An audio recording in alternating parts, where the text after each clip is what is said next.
जय हिंद दोस्तों। एक्स मुस्लिम सलीम वास्तविक को तो आप सभी जानते होंगे। अब उसके केस में नए नए मोड़ आ रहे हैं। पहले मैं एक बार आपको ना ये वीडियो दिखा देता हूँ। ये पिंकी चौधरी है हिंदू रक्षा दल से। इनकी वीडियो आप एक बार देखिए। एक्स मुस्लिम है, सारी के सारे मेरी शरण में हैं। और चाहे वो सिद्धार्थ हो, चाहे वो सत्य साधु हो, चाहे वो अनीशा बानो हो, चाहे वो इमरोज आलम हो, चाहे वो सलीम वास्तिक हो, सबको मेरा संरक्षण है और पूरी ताकत के साथ है। जिन कटमुल्लों को इनसे परेशानी है वो आके साले सीधे मुझसे मिले और मैं पूरी तरीके से तैयार हूं और ताकत के साथ हूं। ये बोल रहे हैं जितने भी एक्स मुस्लिम है सारे के सारे मेरी शरण में, चाहे वो कोई भी हो। इन्होंने काफी सारे 3-4 लोगों के नाम गिनाए जिसमें सलीम वास्तविक भी है। अब आप एक बात बताइए, जो 31 साल पहले कोई व्यक्ति किसी मर्डर केस में अंदर गया हो और वो पुलिस को चकमा देके और बाहर घूम रहा हो, है तो वो मर्डर का आरोपी। अभी दोबारा सलीम वास्तविक जेल जा चुका है। उसको गिरफ्तार करके जेल भेज दिया है।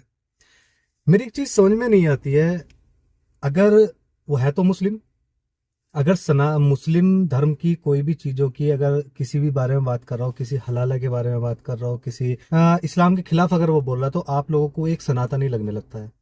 उसने सलीम खान से नाम बदलकर अपना एक्स मुस्लिम सलीम वास्तविक रख लिया, तो क्या वो सनातनी हो गया? वो चलो ठीक है, उसने एक बार हम मानते हैं कि धर्म परिवर्तन कर लिया है, तो जो आरोपी है वो आरोपी ही रहेगा। अब ये तो है नहीं धर्म परिवर्तन करने के बाद उसका आरोप गलत हो जाएगा। अब जब उस पर हम सलीम वास्तविक पर हमला हुआ, 2 युवकों ने हमला किया, तो उसको पुलिस ने बहुत जल्दी अपनी तत्परता दिखाते हुए उनको एनकाउंटर में ढेर कर दिया, दोनों लोगों को।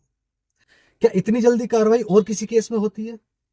क्या इतनी जल्दी कार्रवाई सलीम वास्तविक जो जब जिस टाइम पे सलीम खान था उस टाइम पे ऐसी कार्रवाई हुई थी? अगर ऐसी कार्रवाई उस टाइम पे हुई होती तो आज लोगों को ये देखना ना पड़ता। ऐसे तमाम केस हैं जो बलात्कार के, मर्डर के या हत्या करने के प्रयास के हैं। ऐसे काफी सारे केस हैं जिसमें पुलिस रिपोर्ट तक लिखने से मना कर देती है, बहुत ज्यादा प्रेशर डालने के बाद उसमें जो ना एफआईआर होती है। लेकिन इसके केस में दोनों को एनकाउंटर में ढेर कर दिया गया। लेकिन जो व्यक्ति पुलिस को चकमा देके, प्रशासन को चकमा देके इतने सालों से बाहर घूम रहा था, सिर्फ और सिर्फ सनातन धर्म के नाम पे, हिंदू के नाम पर वो बाहर घूम रहा था, उसके ऊपर पुलिस की नजर कैसे नहीं गई? और अब जितने हिंदूवादी संगठन है ये सब उसके सुरक्षा में खड़े हुए हैं।